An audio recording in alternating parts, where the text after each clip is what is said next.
Descarga ya la aplicación móvil de Radio Viajera totalmente gratis, sin planes premium y con todos los podcasts geolocalizados, los destinos contados por periodistas y bloggers de viajes en primera persona, para que no te pierdas ningún detalle en tu próxima escapada.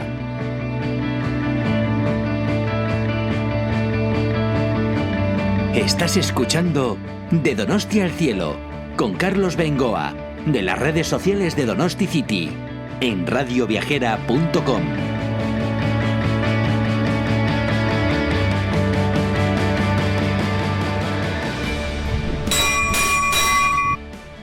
La campana que nos dice que va a salir ya el tren del Urola en la estación de Azpeitia. Un saludo, amigos de Donosti City y de Radio Viajera. El 22 de febrero de 1926 se puso en marcha el tren del Urola. Estoy grabando este podcast unos días antes de que se cumpla el centenario, que creo que es una muy bonita efeméride, pues para hablar de este tren histórico en Guipúzcoa y que tuvo su gran importancia, aunque como tantas cosas pues fue cayendo después en el olvido a medida que se hacían las carreteras, y felizmente es el día que el Museo Vasco del Ferrocarril lo mantiene vivo, esa memoria que yo creo que no tiene que fallar. Nos ha tocado la campana su director Juanjo Laizola. Muy buenas. Bueno, pues cuéntanos exactamente cómo fue, la historia un poco resumida de este ferrocarril del Urola. Pues es una historia muy larga, porque aunque ahora se cumple el centenario, los primeros proyectos para construir aquí un ferrocarril son de 1883. En aquella época los ferrocarriles se hacían por iniciativa privada, pero las empresas, la verdad es que los empresarios, los accionistas no vieron negocio en este ferrocarril y nunca se interesaron demasiado por él.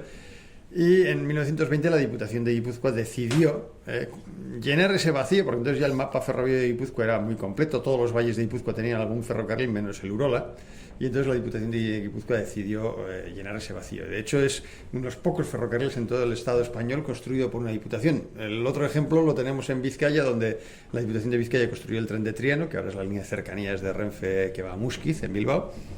Y incluso hay otro ejemplo más pequeñito, que es el funicular de la Reineta, también en Vizcaya, que también lo hizo la Diputación. Entonces son tres casos extraordinarios en ese sentido, porque en todo el Estado español ninguna otra diputación construyó un ferrocarril. Lo construyeron muy bien, se puede ver todavía hoy en día, cuando uno va en coche de Zumárraga a Azkoitia, acaba mareado de todas las vueltas y revueltas que da la carretera, y en cambio puede ver con cierta envidia que el tren iba derecho, un puente, un túnel, un puente y un túnel. Mientras que la carretera es como es. Eléctrico, que entonces era una novedad, no fue el primer tren eléctrico, como alguno ha llegado a decir, pero sí fue de los primeros ferrocarriles eléctricos de todo el Estado español. Y era tan novedad como hoy en día el AVE. Fíjate, el de Sevilla hace 34 años que se inauguró y aquí todavía estamos deseando que llegue, ¿verdad? Y sigue siendo algo muy novedoso. Pues entonces, fíjate lo que sería un tren eléctrico, un tren que no echaba humo. El problema que tuvo es que seguramente luego, pues para inaugurarlo, con lo bien que lo había hecho la Diputación, dijeron, pues vamos a invitar al rey. Y el rey vino desde Madrid, en el Surexpreso, hasta Zumárraga. Ahí bajó y cogió el tren del Urola, llegaron a Azpeitia, aquí descubrieron la placa inaugural, que está en la central eléctrica, descomunal. Una placa enorme, sí, es verdad. Sí. Luego siguieron el viaje hasta Zumaya y le puso una máquina a vapor, porque el tren de la costa todavía estaba sin electrificar. Y el tren lo llevó a Amara, pero no rindió viaje allí, porque en aquella época el topo no moría en Amara, sino que continuaba por las calles de Donosti a modo de tranvía hasta la calle Peña Florida, dando la vuelta a la Diputación. Y entonces todas las autoridades se fueron con el tren, por medio de Donosti, con todo el tren del Urola, hasta la Diputación, y ahí hubo banquete. Claro, el banquete tuvo 7 platos. Y si uno zampa 7 platos hay que empujarlos bien, y los regaron tan bien que yo creo que al día siguiente las autoridades de la Diputación, por la resaca que tenían, ni se acordaban de lo que habían hecho. Y el problema fue eso, que no se acordaron de este ferrocarril en 60 años, y en 60 años no se invirtió un céntimo en renovarlo. Entonces, claro, 60 años después seguían andando los mismos automotores que inauguraron el servicio, vale, como piezas de museo eran maravillosas, pero para dar un servicio diario era un auténtico desastre. Los carriles del tren, que la cabeza del carril suele ser más gordita que la parte del medio, ¿no? Pues aquí no, aquí del desgaste que tenían algunas curvas era más delgado que la parte central del carril. Es decir, que si un tren no se ha salido por la tangente en alguna curva fue seguramente pues porque Ignacio Loyola es de aquí y tenemos en el más allá muy buenos contactos. Pero de puro milagro no pasó nada. Y todo estaba por el estilo. Entonces, claro, en los años 80, que Euskadi vivió la peor de sus crisis, además crisis en multifaceta. económica, política, social, terrorismo, estábamos en la ruina. Pues claro, entre hacer un tren enteramente nuevo o comprar 3 autobuses en una época en que no había un duro para nada, pues se tomó la decisión más fácil, que era la de los 3 autobuses. Seguramente hoy en día, en que sabemos lo que es el cambio climático, que entonces no se sabía lo que era, y nos preocupamos por la movilidad sostenible, hoy estoy seguro que no se hubiese tomado esa decisión, pero eran otros tiempos, otras mentalidades, otras necesidades. Entonces la gente lo que quería era ir rápido a Donosti y Bilbo, y la verdad es que el valle estaba muy mal comunicado, y cuando se ofreció, pues en vez del tren nos hacemos mejorar la carretera de aquí al peaje de Arroa, y os hacemos una carretera nueva por Azcárate para que comuniquéis bien el valle con el Alto Deva, con Gasteiz, con Bilbo, pues la decisión en aquel momento fue la que se tomó. Ya te digo, hoy en día no se hubiese tomado esa decisión, pero eran otros tiempos. Hay un libro muy bonito que acaba de salir y conocerás. Tengo un podcast con el autor, Miquel Imaz, que ha hecho un libro, Urola, ese valle de hierro y de agua, que llama, me parece maravilloso, una maravilla como libro de viajes, de recuerdos, de anécdotas, de cultura. Y obviamente habla muy bien del ferrocarril, del Urola. Fue todo un acontecimiento, su inauguración. En cierto modo fue una, digamos, prolongación del ferrocarril vascongado, puede ser, o de Madrid, para venir de Madrid a San Sebastián, sí, por ejemplo, que se hacía... Había que transbordar, pero la gente, por ejemplo, que venía al balneario, pues desde Madrid se venían en el Sur Expreso, y allí en Zumárraga cambiaban de estación y cogían el Urola para ir al balneario.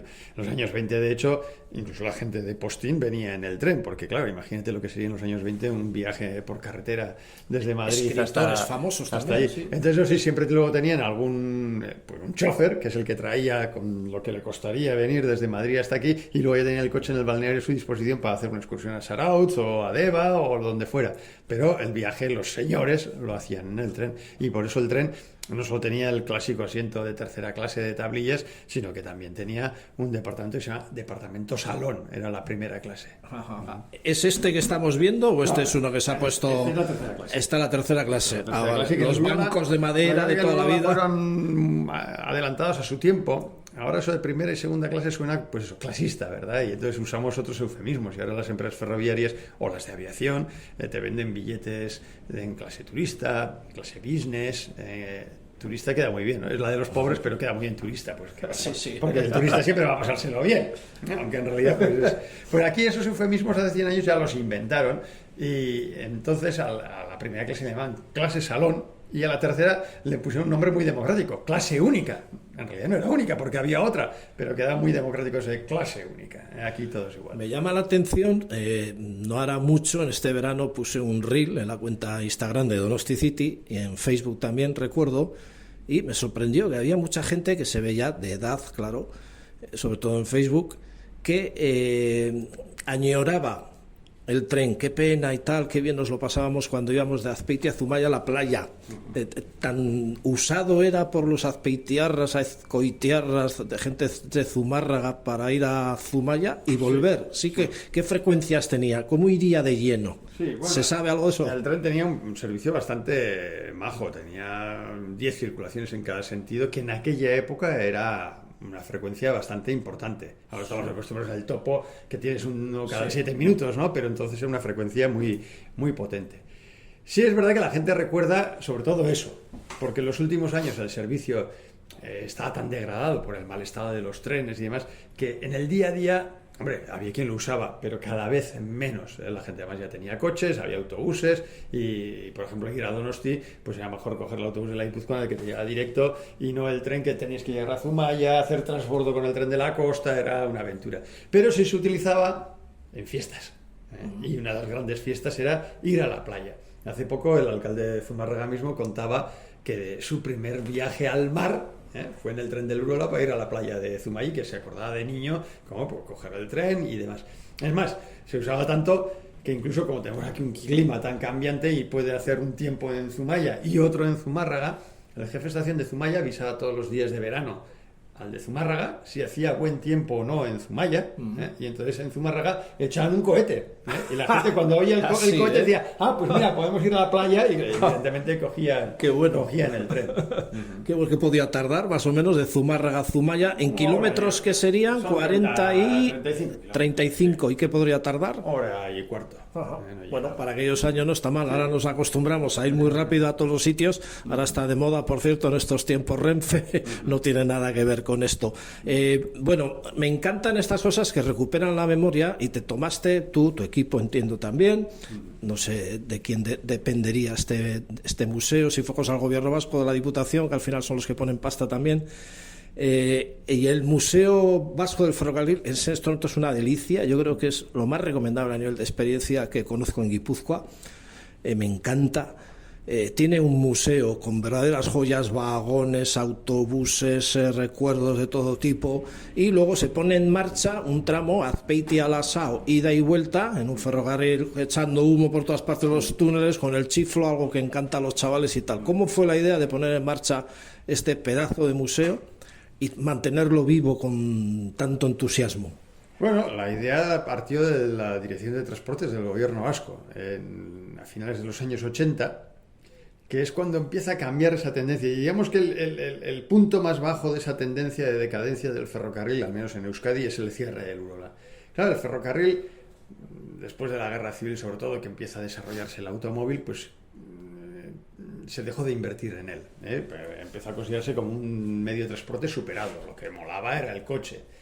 Y esa tendencia se mantiene en todo su auge hasta los bien entrados los años 80. Precisamente entonces es cuando empieza a cambiar esa mentalidad, ¿no? Porque vemos que el coche tiene cosas muy estupendas, que vas de puerta a puerta, lo coges cuando te da la gana, no dependes de un horario, pero tiene muchos inconvenientes también. Congestión, contaminación, que entonces a lo mejor no era tan importante porque no sabíamos lo que nos venía encima, pero que se empezaba a notar accidentes, con heridos, con muertos.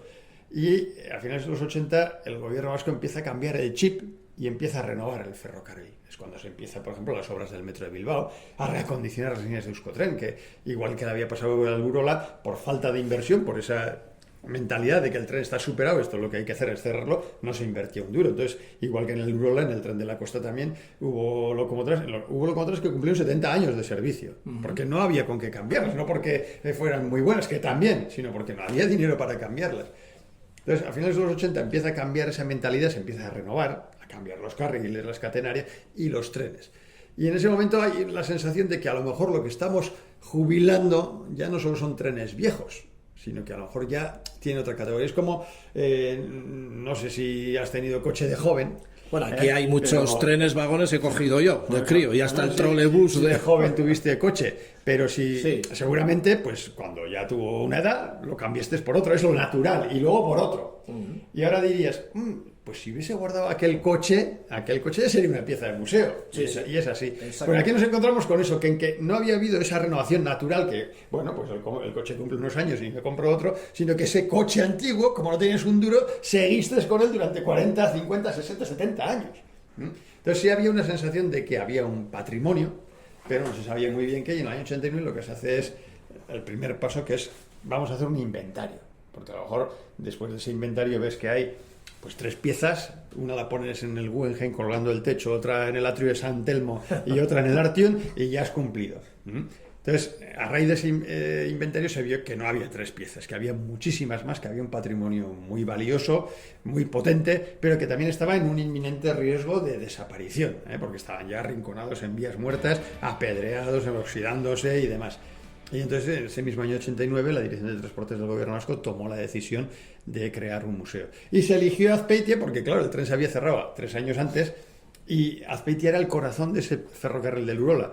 Porque el Urola, como hemos dicho que lo hizo la Diputación, al ser independiente de cualquier otro ferrocarril de su entorno, tenía que ser autosuficiente. Entonces, en Azpeitia no solo se puso la estación, donde está la taquilla, donde compras el billete y demás, sino que enfrente hay un edificio donde estaba la administración del ferrocarril, donde estaba el despacho del director, estaban los trabajadores que hacían las nóminas, los que hacían las compras de carriles o de traviesas, etcétera, etcétera, y luego además estaban las cocheras, donde se guardaban los trenes, que tiene anexo un taller mecánico que es una auténtica joya, porque es el taller original, donde hacían los trabajos de reparación, de mantenimiento. Sí, lo he visto varias veces, me parece increíble que dándole a un botón se ponga en marcha todo eso. Vamos, es una sala enorme donde empiezas a ver ahí ruedas, poleas para arriba, para abajo, cosas increíbles. Sí, un solo motor, con una transmisión de correas, embarrados y poleas, da fuerza hasta 16 máquinas y herramientas distintas, que son las originales de este ferrocarril. Y luego también estaba el edificio de la central eléctrica, que también es un espacio muy amplio donde podemos albergar colecciones. Entonces, era el sitio ideal para un museo de trenes, porque claro,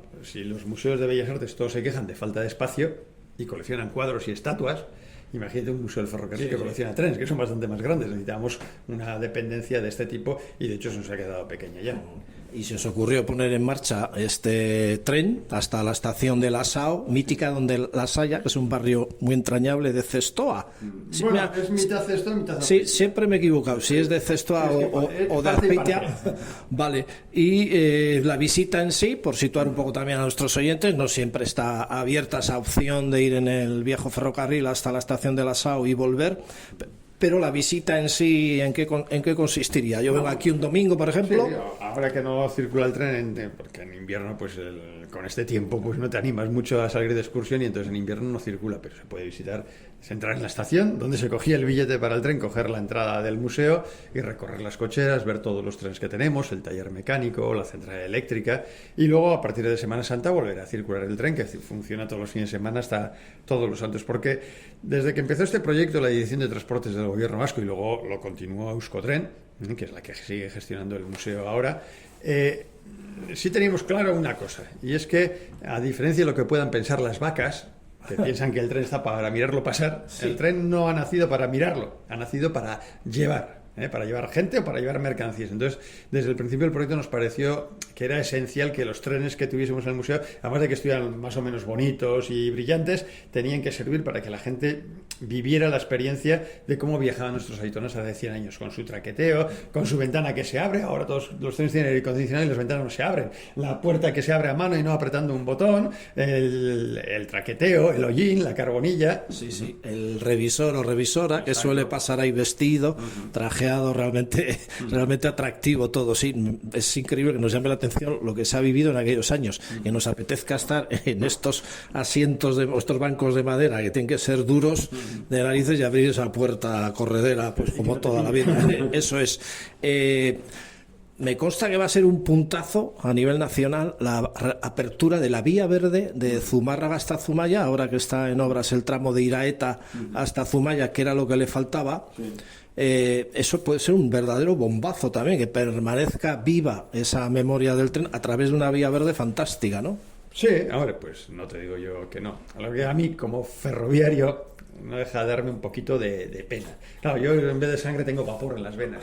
Entonces a mí mi punto de vista a lo mejor es demasiado centrado en el ferrocarril. Claro, ver una infraestructura tan potente y de la calidad que tenía el Urola, verla que en vez de dar paso a trenes, da paso a gente, oye, que es muy sano, pasear y andar en bicicleta, pero me parece un poco infrautilizar esa infraestructura. Y sobre todo, viendo ahora lo que se está haciendo en Donosti con la pasante del Topo, que va a ser un bombazo para la movilidad en Guipúzqua. Vale, sí, sí. Claro, imaginar que los de Zarauz o los de Zumaya o los de Deva van a tener la posibilidad de coger el tren en su pueblo, tiqui, tiqui, tiqui, y bajarse en la universidad, o bajarse para ir a la playa, o bajarse en Anoeta para ir a ver la Real, y en cambio los de aquí tenemos que ir en coche o en autobús, tenemos que ir por la carretera, y al final cuando lleguemos a Donosti encontrarnos un atasco que siempre alguno hay, porque algunos ha dado un galletazo, y pues da un poco de pena y de envidia de lo que se perdió. Por eso te digo que hoy en día seguro que a nadie se le ocurriría quitar el tren, al contrario, se pensaría integrarlo en ese metro de Donostialdea que va a ser el topo moderno, el nuevo topo, ¿no? Pero se perdió y ahora es muy difícil echar marcha atrás esas cosas. Pues nada más, un placer, como siempre, Juanjo, muchas gracias. Y recordamos, centenario del tren del Urola, se inauguró en Zumárraga el 22 de febrero de 1926, y en el momento de grabar este podcast estamos a 2-3 días nada más de que llegue esa fecha absolutamente entrañable para todos los que han conocido el ferrocarril, y a nivel cultural, pues efectivamente para toda Guipúzcoa. Un placer. Igualmente. Desde la misma estación de Azpeitia y desde uno de los vagones del ferrocarril, un saludo de Carlos Bengoa para Donosti City Radio Viajera. Agur.